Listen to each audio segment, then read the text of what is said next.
is let God define success. And the greatest treasure is hearing his voice. Not just looking at everything like right and wrong, like left and right, but this way, like heaven to earth, and like we're moving with him. And so if I know God is with me in my heart, if I'm keeping that, he's gonna keep me straight, so that it's less about, am I gonna get it wrong, am I making the wrong choice, because especially when you're going into something new, am I making the wrong choice? But it's more like, I know he's with me, and so that's really puts you on the place of discovery then. Welcome to the Called Forth podcast. This is the place where we help ambitious women of faith to activate and break through the belief structures holding them back.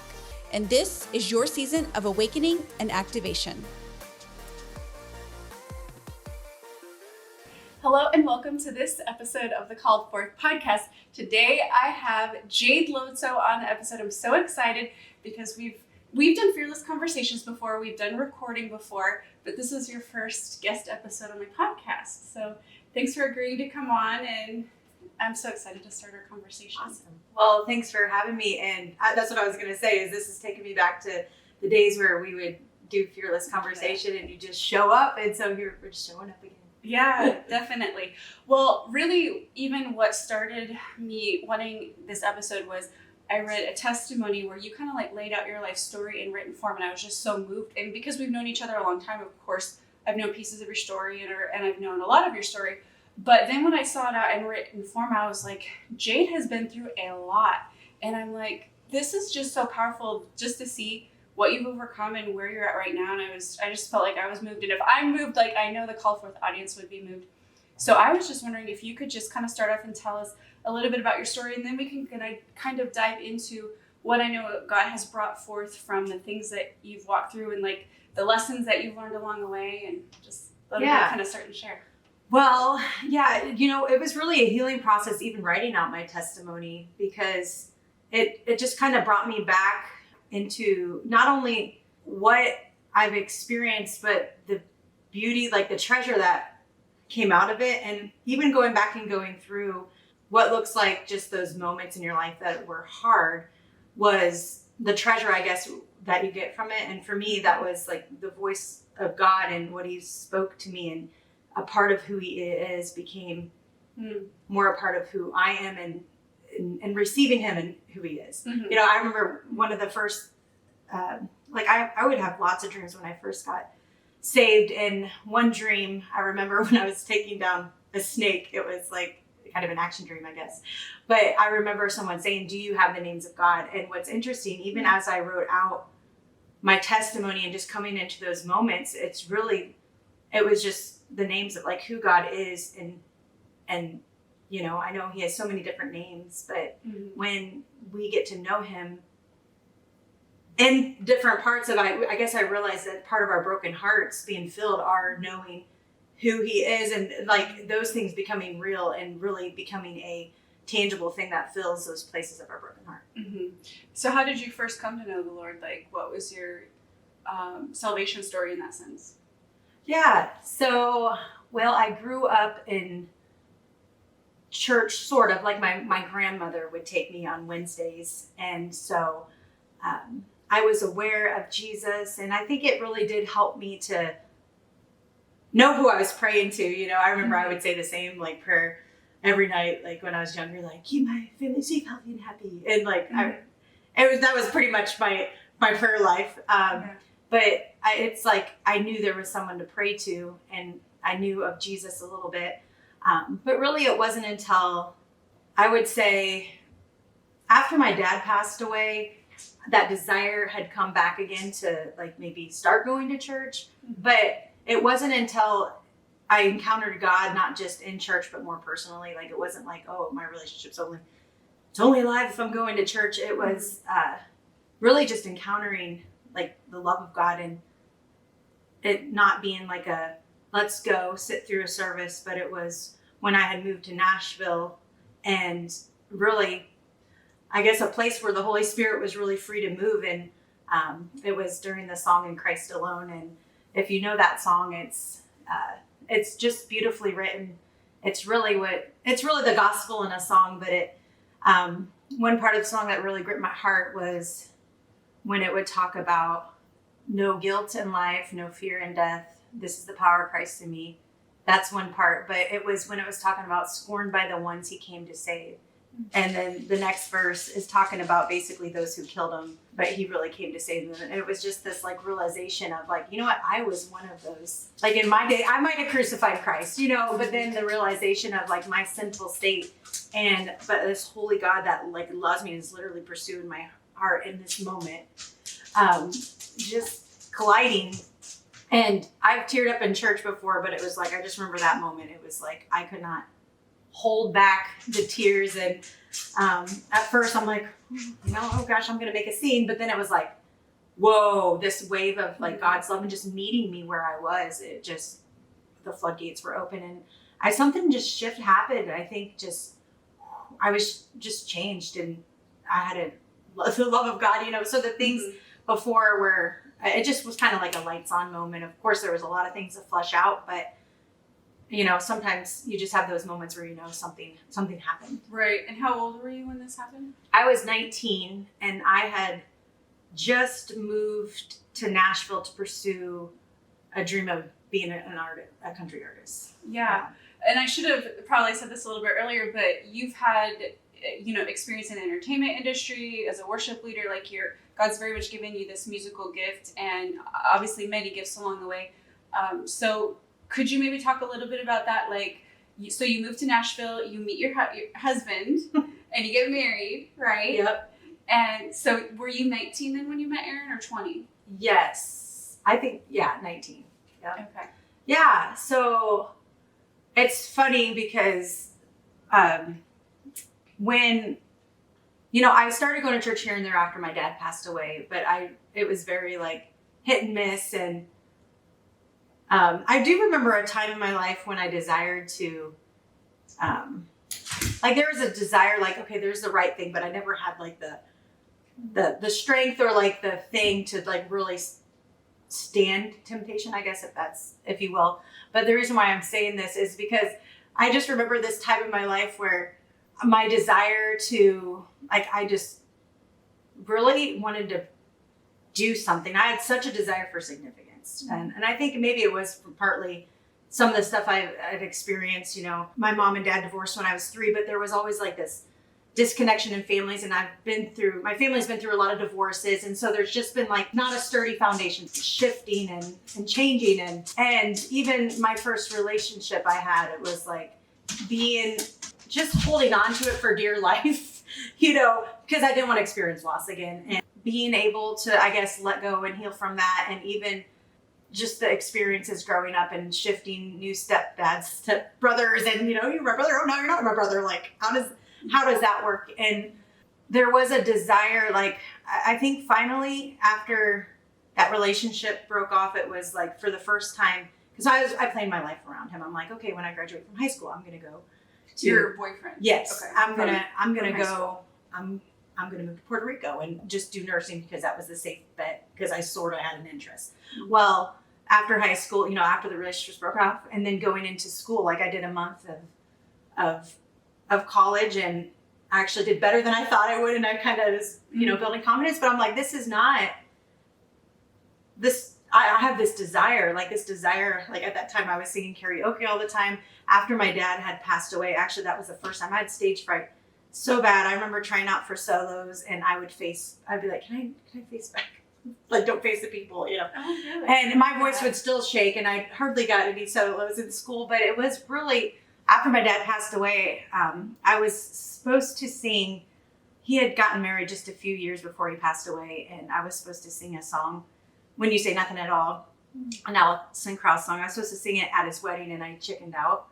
And it was like not super formal, so he could reception I was going to sing that song, you know. And I never did, but then after he passed away I did a little recording of that song. And so, but it just released something in me. I'm like, life's too short. I love to sing. And so it did help me to get through a fear of what others think. And even and I did remember the first time I sang karaoke, even when my dad was there, I was singing that song. That's why I wanted to sing that song again. But just the response, like people, it was like, oh, It was like I was seen or appreciated, or maybe, I don't know what it stirred up in me. And something I love to do, but that it seemed valued. So I think it was, just the realization. I'm like, okay, I love to sing. Why don't I do it more? And I would just sing all the time then. I did the Falcon Follies and then just karaoke all the time. And finally, I remember a moment really that helped me shift, like, how do you pursue a dream like that? You're in a small town, like, what does that look like? My friend and I had met 38 Special, and I just started talking to the keyboard player, and it was like, get your ducks in a row, go do voice lessons and get to Nashville, and so that's really when I'm like, okay, this is what I'm doing. And so the only person I could think of who can do voice lessons in my area, I was thinking, Leonard Shantz from Harmony Bible Church. And it was really beautiful because my grandmother had helped when his wife was passing away from a sickness, and my grandma would go and help out, and it was just so sweet. I didn't expect Leonard to do it, but he just welcomed me in, and didn't even charge me anything, and gave me these voice lessons. And what was really beautiful is he said, the best way to get started is just to do it. So he would start having me sing like a song on a Sunday, and I'm like, so I just jumped right into it. And really at that time, like, I remember my last lesson before moving to Nashville, because this was kind of like, this is my step before I moved to Nashville.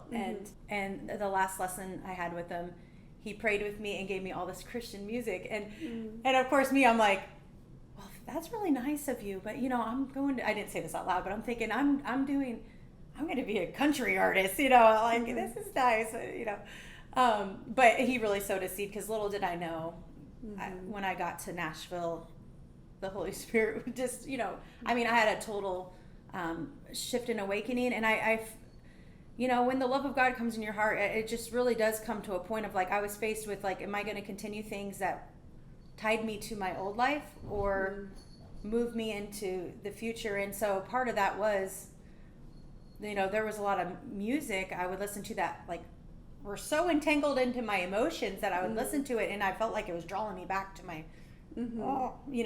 meanwhile, Jesus is, like, transforming me, and he's taking me somewhere, So it was this pull, and so it was an interesting time. And I felt my end to get into the country music scene. I was taking voice lessons with Judy Rodman, who wrote One Way Ticket by Leanne Rimes, and I just loved it. I loved doing the lessons. I loved the thought of, like, maybe being able to write together and talking about that, and just I loved her teaching style. And the only thing is, it's like $60 a week for lessons, and at that time, there was a lot going on, and but it just really came down to, I was wrestling with, why am I doing this? Why do I want this so much?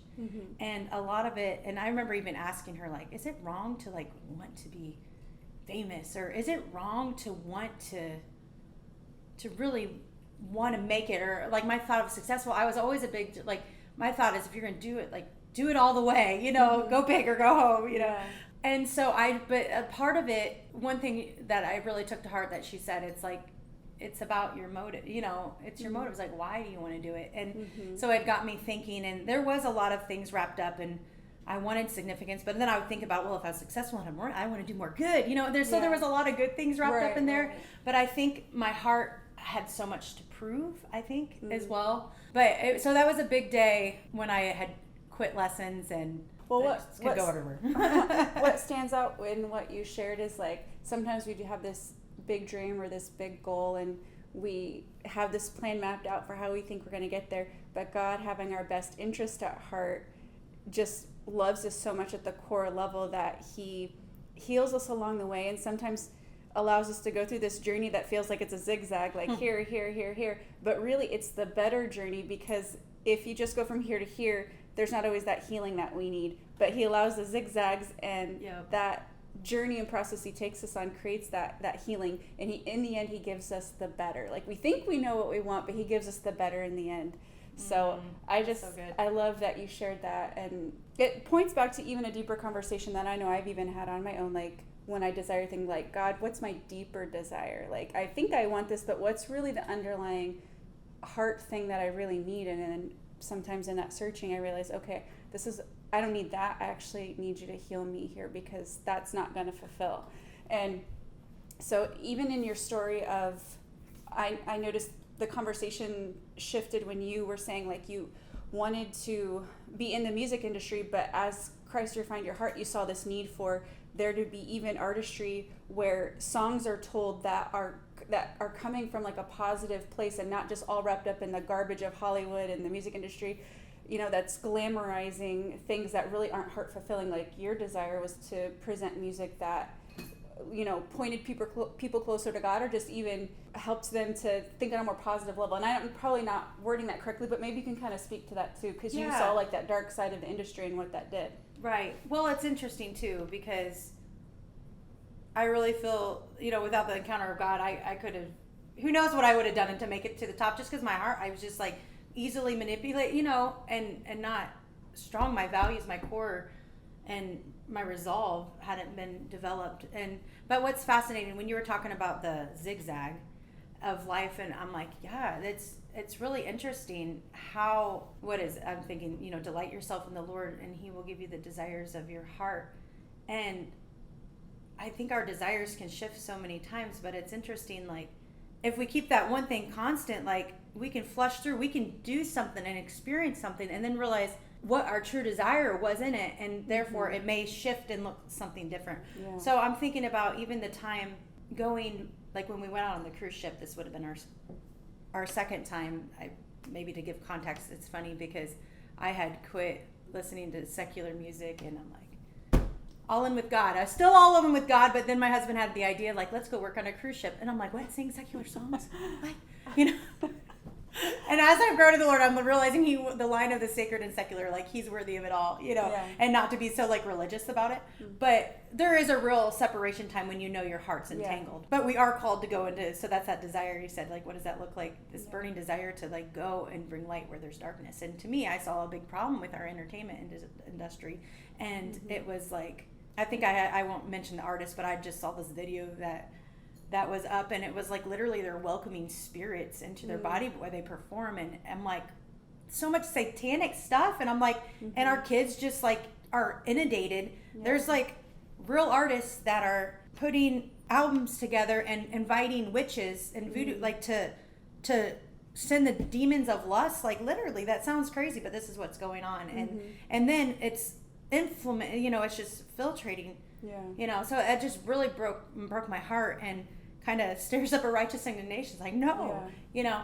And so the journey with that, of this line of secular has been an interesting one. Like I said, it was funny. I'm like, no, I'm not going to do this. And then Aaron has this idea, you know, about working on cruise ships, because he had done it before we got married. So we went out, but it was a very short jaunt. We went out, and of course you can choose your songs. Like, are we going to sing about adultery? You know, there's right. Like, so you're choosy about what you're singing.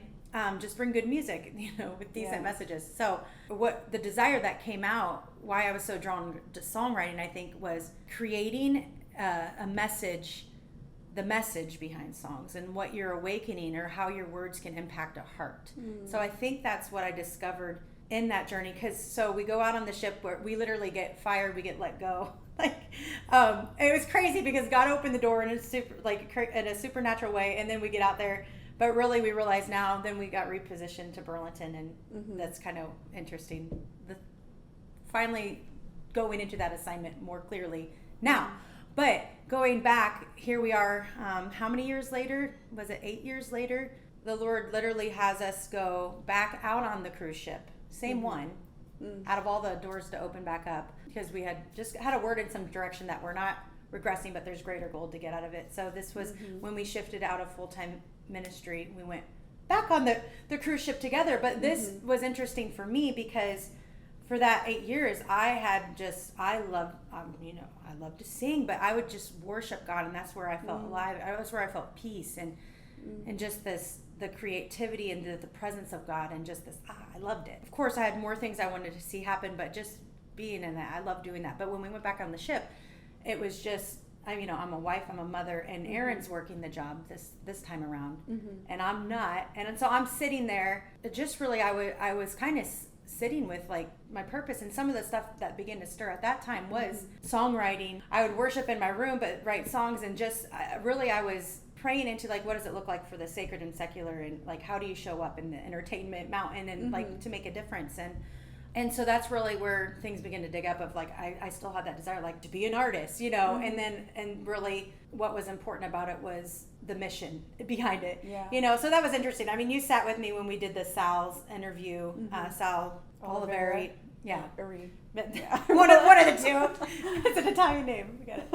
What's fascinating, I mean, even one thing he pointed out, because there's some people that just want to do it for different reasons, and he saw that it was more of a mission. I mean, I could go 100 different ways with this, but at that point, so that was just a part of this refining the desires, because as I did this, and I think we launched like, so it was like really exciting for me when, you know, I even got reacquainted with Judy Rodman before we did these recordings and just with lessons, and so it was kind of just really a special time of preparing, and then this feeling of like, oh, I've always wanted to do something like this, and now I'm getting to do it, you know.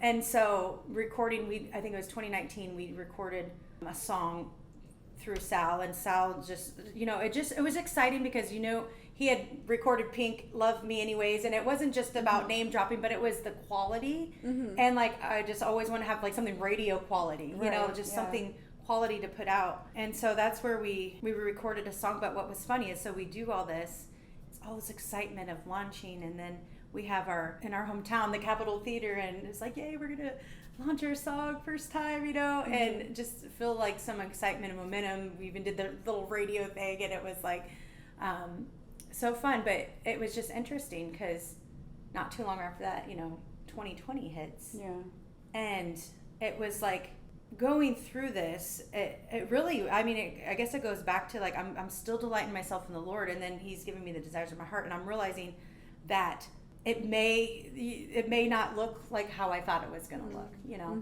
And so, and part of that happened by all of a sudden the people I'm meeting at that time, I think that's when we met. You guys had the Live Your Purpose conference, and it was just like being awakened again to, you know, here we are on the ship, but we always wanted to, like, Lord, you're going to give us favor and let us funnel the blessing. We want to see impact in an area. We want to have a home base. And so we always kind of felt like it would be Burlington. So anyways, that was kind of reawakened in that time. And really, it came down for me in 2020. And of course, you know, there's a lot of stuff going on, but when I think back to that year, I think of it was the year like where I'm on my face a lot.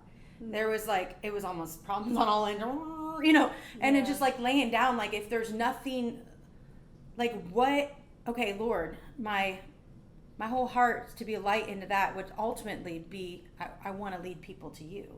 You know, so it really came to that refining of that, of, you know, can as much for the kingdom be done if I did that? And part of it almost felt like after a while, like, I wanted, you know, is this something I want, and, you know, and feeling like I'm having to force it to happen. So it really came down to, but I think there is still there's a busting through, you know, and I look back to this, like all the things that are opening up now wouldn't have happened if we wouldn't take us steps, because the doors open to a relationship, and it really brought us back to where the things we're launching into now. It sounds like, you know, when obviously you came to Christ, and then when you had that period of isolation on the boat, God really started to solidify mission in your heart, and then 2020 happens, and it sounds like the mission even went deeper, like he was even drilling down even deeper in the mission, because I know the things that you've talked about even in the last year are very much like, I know you love history, I know you love learning and talking about like things from a prophetic perspective, and so can you kind of talk to even like that mission that you feel like has been building even in the last year? Well, the reality of our nation on the brink, like really awoken in me, like the only hope is Christ, and the most powerful thing on the earth is the church. And so a call to prepare the body of Christ, you know, when I say an end time army, I'm not just meaning like hunker down, Jesus is coming back. I think that has been like, that's true, like that puts the fear of the Lord, like live like Jesus can come back tomorrow. I mean, heck, live like you can die tomorrow, you know, in that sense of wisdom, be engaged, do what's right, you know, have a clear conscience before the Lord. And it really, that had been a word he'd spoke to me before, but I didn't really quite understand it. But in the context of where the world is now, We don't know when Jesus is coming back, but for me, it's more like I think of when he comes, it says, will he find faith on the earth? And we're called to occupy. So there's like an offense, like the church, I feel like is more of a defense, things that we had seen. That's why we went out into the mountain, because we felt like, man, we can't just sit around all the salt sitting together, we need to be sprinkled in the world so we can add the flavor and the aroma of Christ. And so it came to that point to me when I think of raising up an end time army now, is that we're awakened, we're alive, we're walking in purpose. We are occupying until he comes. The kingdom is advancing. Like we're not just, so that stuff got me really excited. And there is some people like going into all these areas, but for me, it was a refining back to, even seeing like my Facebook posts now, like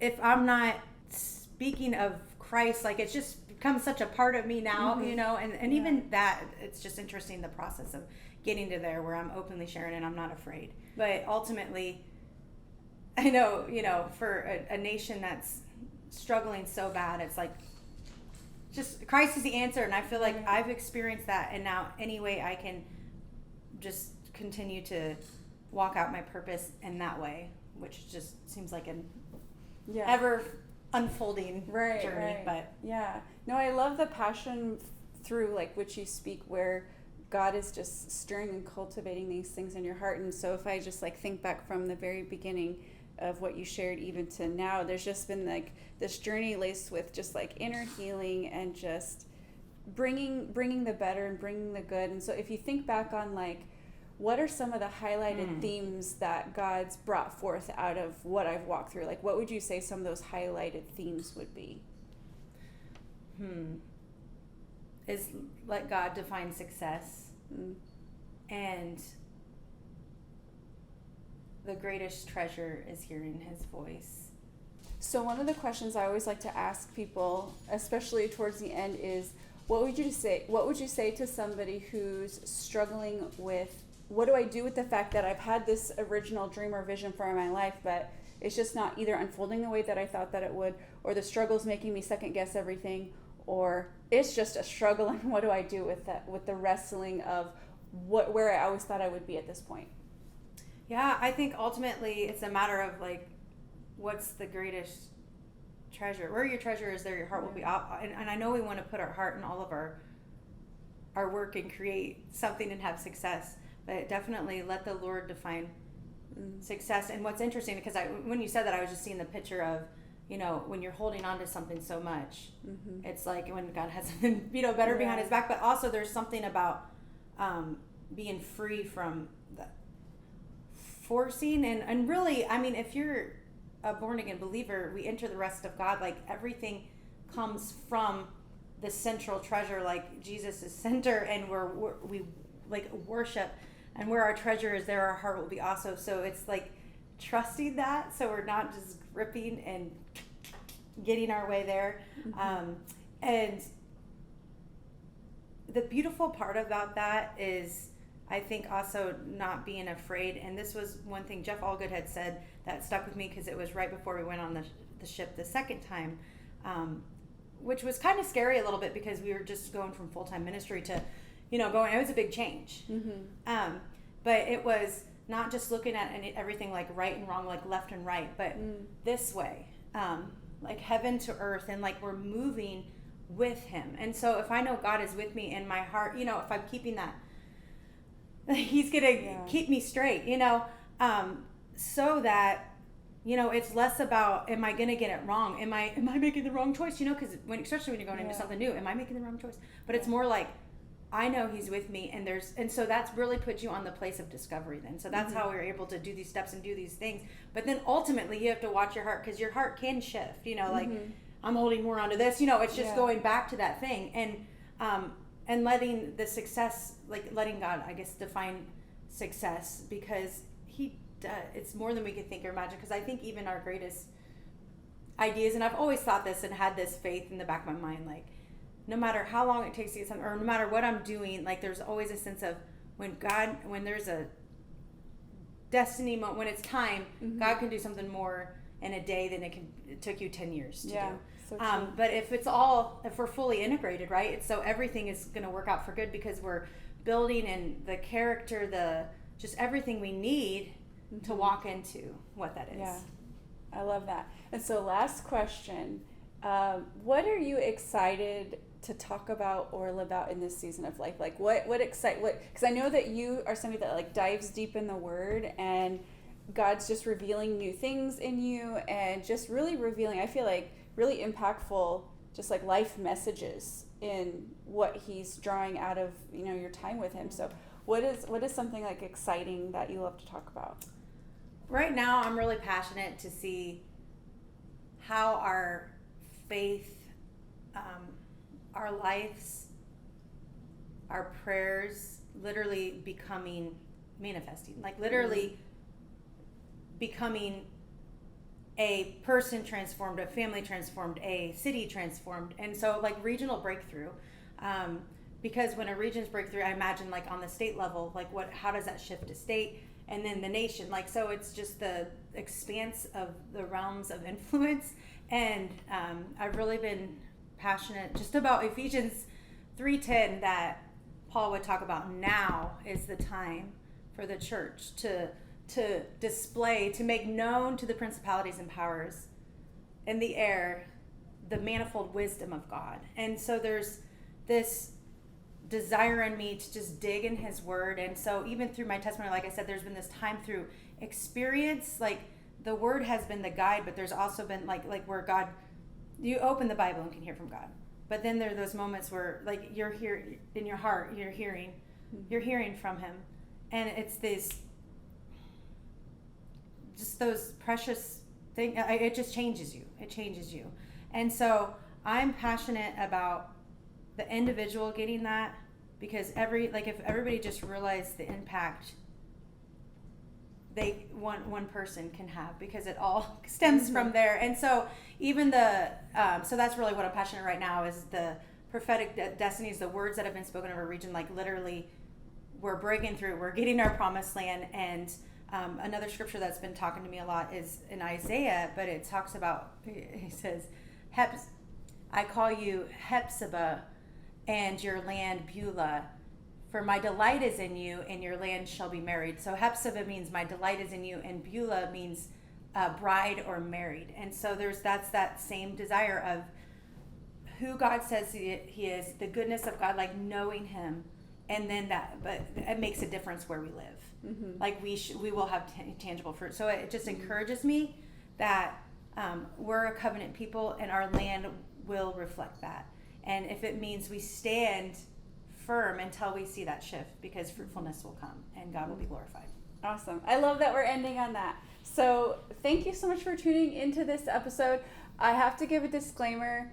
My dog was walking around this whole episode. So Grandma Daisy, the clip clopping that I'm probably not going to be able to edit out. But I know there was so much goodness that was shared in this episode that clip, clap, or not, you're going to just like receive so much from this. So thank you so much for tuning in, and looking forward to talking to you on the next episode of the Called Forth podcast. Thanks for having me, Dawn. Yes. That's all we've got for this episode of the Called Forth podcast. One thing that would really help both us and other new potential listeners is for you to rate this show and leave a comment in iTunes, Stitcher, or wherever you tune in to listen. Also, make sure to link up with us at www.dawntown.com. That's DAWNTOWNE.com. And on social media. And please just share. Share this podcast with anyone who you think might enjoy it. Until next time, remember, you have been called forth.